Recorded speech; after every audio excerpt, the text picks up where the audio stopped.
Thank you. So I'm, of course, Aaron Fenster. I'm located at the Robarts Research Institute in London, Ontario. So in the next few minutes, I'll describe to you and give you an overview and so you can understand our capabilities. And of course, if you have any interest in come to the tour and you'll get to see the actual graduate students describing what I'm going to be just touching on. So just a disclosure that we have quite a few licenses of our patents. We are very active in patenting our technologies. And we have R&D agreements with companies, both multinationals and Canadian companies. So these are the current activities. Of course, we have in the past many more. So the objective of our sub-program, our mission is to work with Ontario cancer researchers, clinicians, and companies to develop novel imaging technologies to solve unmet clinical needs in the diagnosis and treatment of cancer. Now, that's a big statement, and I describe it, and implies that we work with all imaging technologies. So we were able to do that, but we're focusing on ultrasound, but we have capabilities in other modalities, CT and MR particularly. And we are focusing, as you see, bolded unmet clinical needs. So that's really the mission of our program, is to solve unmet clinical needs and to ensure relevance in developing the technologies. We have clinician partners in every single project. In fact, multiple physicians who are partners in our program. And so they provide the relevance. And in all projects, they provide the unmet need. They usually come to us with the problem. And also we work with cancer survivors who give us the immediacy of and particularly to the graduate students, the relevance of their work, the real life relevance. So our team, who we are. So we are a team of engineers. We're about 22 people now. Engineers, software developers, and physicists. So very technical team. And we're solving unmet needs, focusing on medical imaging, working closely with clinician partners, as I mentioned, in all our programs. And we work with startup companies. Although we have contracts with multinationals, we really are most suitable for startup companies. They really don't have much money, can't hire people, so they can access our team's knowledge and infrastructure, which I'll describe. So what are our capabilities? Why do people come to us? So we have a long history of inventing, developing medical imaging technology. So for many, many years, for a few decades. So we can develop solutions from concept, from a physician, researcher, company coming to us with an unmet need, just an idea. We have capability to take the unmet need, the concept, all the way to a clinical prototype. And then after a first in human or a clinical trial, it would be ready potentially for commercialization. Also, our collaborators, partners can access state-of-the-art imaging equipment. So within the lab, within a facility, which is outside the hospital, which is on the university campus, we have fantastic imaging equipment that collaborators, companies can access. So we have multiple ultrasound machines, state-of-the-art. We have something like 10 or 12 ultrasound machines in our facility, 5 MR scanners. In fact, we have more Tesla in our facility than the rest of the city has combined for clinical use. We have 3T, 7T, 9.4T, and a 13T MR units. A CT scanner, modern CT scanner, and a modern 3D angiograph facility. And the equipment is completely available for researchers. It's not used in for clinical use. So a researcher can access the equipment for long periods of time without having issues of patients waiting. So how do people access our facility? So clinicians, we get clinicians coming to us quite regularly from not just London, but from all over Canada. And they come to us with unmet clinical needs. So they range from small, short little things to bigger things. So the key for us to participate in or work on the project is to really assess it, whether we can do it. We have the capacity, we have the time, and then most importantly, we consult with other physicians, leaders, whether the solution will have an impact. Because we want to make sure that that down the road we are able to actually develop the technology and be able to raise money for the project through grants, CHR grant, and many other agencies. So the key is, do we have the capacity and time, and will the project have an impact? Researchers also come to us, and again from across Canada, US, and as far as China, actually, they come to us also with unmet clinical needs for their project. They were missing component, hardware, instrumentation for their. So again, we assess whether we have the time, capacity. Again, we consult whether it's worthwhile to work on that project or participate or partner with that researcher. And if yes, then we develop it, and then we at least write grant to be able to fund it. So we asked the researcher if they have funding, can they fund a graduate student in my lab to be able to get prototype, to get preliminary results, and then we can write a bigger grant, like a CHR grants. And we have multiple partner CHR grants with collaborating researchers and other types of grants. And companies also come to us, as I said, both multinationals, but mostly startup companies. And they have a problem that we may help to solve. Can we do it? Do we have the time? And if the answer is yes, then we negotiate a contract. So the company pays for all the work, and then including overhead to the university for the work. And then we develop it. And of course, they issue as IP around that. So we have many projects, not all funded by OICR. We have funded by CHR, NSERC, ORF, and other agencies. So I'll give you a sense of what we can do by describing two projects. And you can see the common element here is ultrasound, but some of these projects involve multimodality projects. So the question is, why ultrasound? Why did we focus on ultrasound?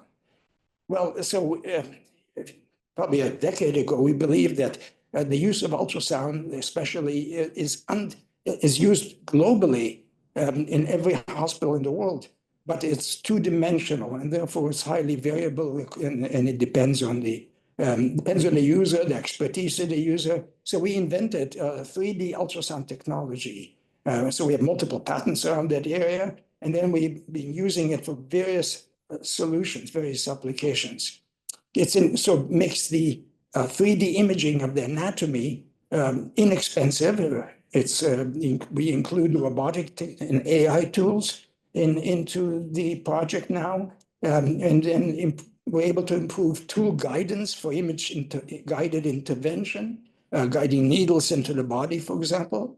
And we can integrate the 3D ultrasound image with PET, MRI, CT images to improve targeting if needed or diagnosis if needed. So I give you now two examples of our projects. The first one is a problem that came to us by a physician, Dr. Anat Kornecki, who's the head of the Breast Cancer Center in London. She has the biggest, probably Southwestern Ontario Cancer Screening Center, something like 15 ultrasound rooms. The problem is imaging of women with dense breasts. And as you probably know, imaging women with dense breasts using X-ray mammography is not as accurate. So the clinical challenge to us was to develop early detection of breast cancer in high-risk women with dense breasts. And so this is funded by OICR and more recently by FACET because it's potentially commercializable. So just to review the problem that Dr. Kornecki gave to us. And so mammography is, of course, a critical screening modality, and its mortality is reduced up to 40% by early detection. But it's limited in women with dense breasts because the fibroglandular tissue can mask the lesion in the breast. So breast density as well is an independent risk factor for breast cancer. So it's a double a double whammy, a double-edged sword. So breast ultrasound and MR are used. MR is expensive, not always accessible, especially in remote communities. Ultrasound is used very routinely globally, but ultrasound is user dependent, and it's a time-consuming procedure. So the problem to us was given to us was to develop an automated whole breast imaging system, a 3D imaging. As it turns out, there's two companies manufacture these devices, but they are costly. They provide 3D visualization to solve the problem, but it's a costly device. The procedure is long and variable, and there are some issues with it. So Dr. Kornecki came to us and said, can we develop something better? So in fact, we did. So we filed 4 patents on this technology that you will see in the tour of the lab. One of the graduate students who is working on the project will actually demonstrate or show you on the bench what it is. Basically, it's a wearable device. So our innovation is that the device is worn like a bra on the body, and it fits to the patient's anatomy. And then we have a 3D mechanism that can be integrated with any ultrasound machine.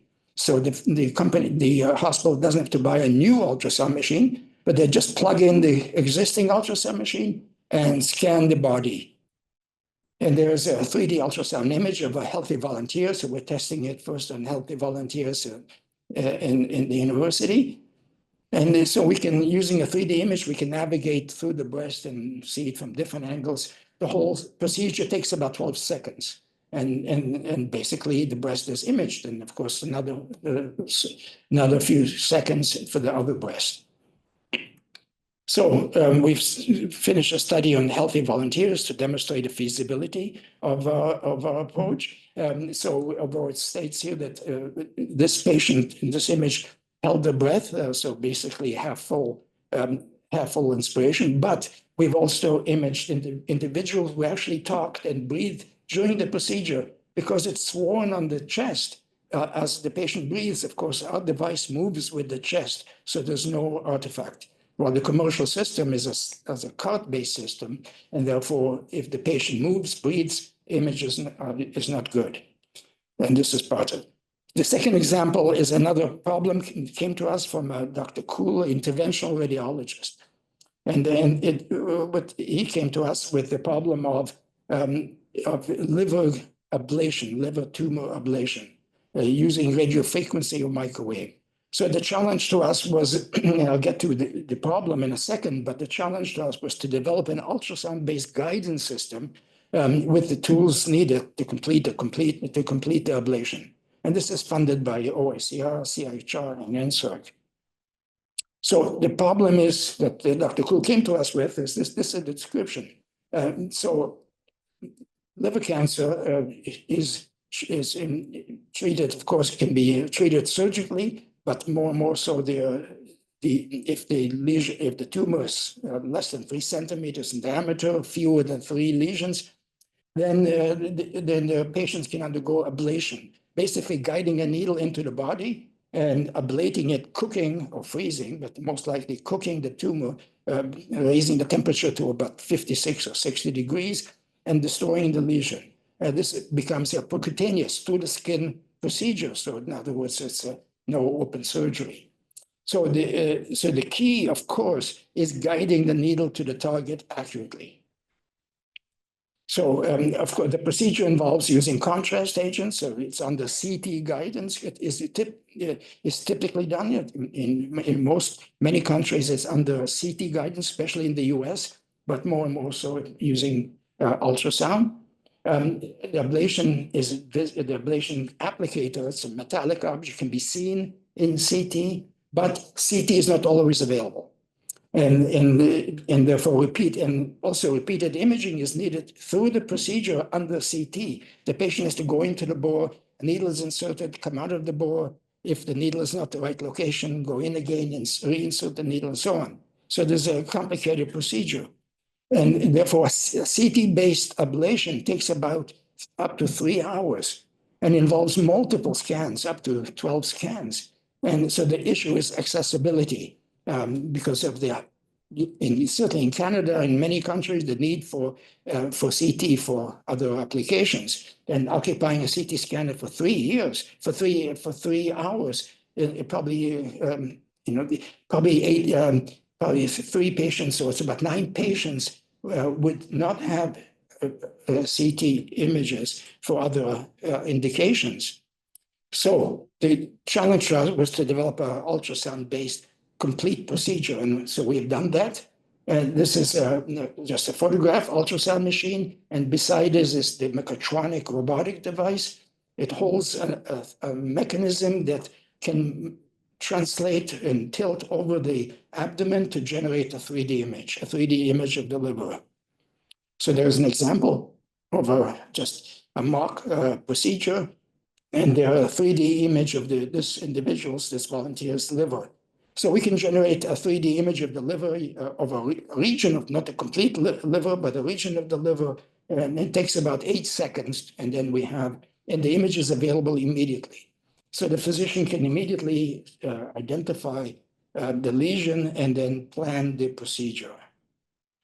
The procedure involves guiding needles into the lesion. So we have developed software to be able to show the physician the view of the ablation zone, which is in red, and the tumor would be hopefully inside that ablation zone. Otherwise, the needles would have to be reinserted. So after the needles are inserted, we can provide this kind of view to the physician, and they can decide to proceed or not. And then, of course, guiding the needle to the target is really critical. So we have developed a deep learning-based needle tracking approach. So that line with the tip is the software tracking the needle as the physician is inserting the needle and is moving the transducer to see the related anatomy, adjacent anatomy. So this is done under 2D guidance, and the real-time needle tracking tool can help the physician guide the needle to the target. So this is the actual patient, and the software is tracking the needle. And then once the needle is in place, then we can provide the physician with views of the tumor margin and the ablation margin. Tumor margin is in green and the ablation margin yellow. And this way, the physician can plan a safety margin about 5 to 10 millimeters around the tumor before they start ablating. So this is a quick summary of two examples of our work. We have many collaborating researchers, about 20 researchers collaborating with us on various projects, multiple physicians, and like I said, every project has a physician. We work with 12 companies currently. We have 37 issued patents and 14 licenses, so 14 patent families have been licensed to companies. Not on here, but we've spun off, my students have spun off recently a company. And other students are getting infected by those students and are considering spinning off their own companies. So our activity is really from need to commercialization. As I described, unmet need is identified. We can develop an imaging system, perform clinical trials, and hope and possibly commercialize the technology, either through licensing or spinning out. And the impact is that we support cancer researchers, clinicians, and small companies, and by providing them imaging technology, our expertise in all aspects of medical imaging, and we develop and translate novel medical imaging technologies. So you can contact me or Carol Richardson, who's the manager of our program, anytime. Thank you.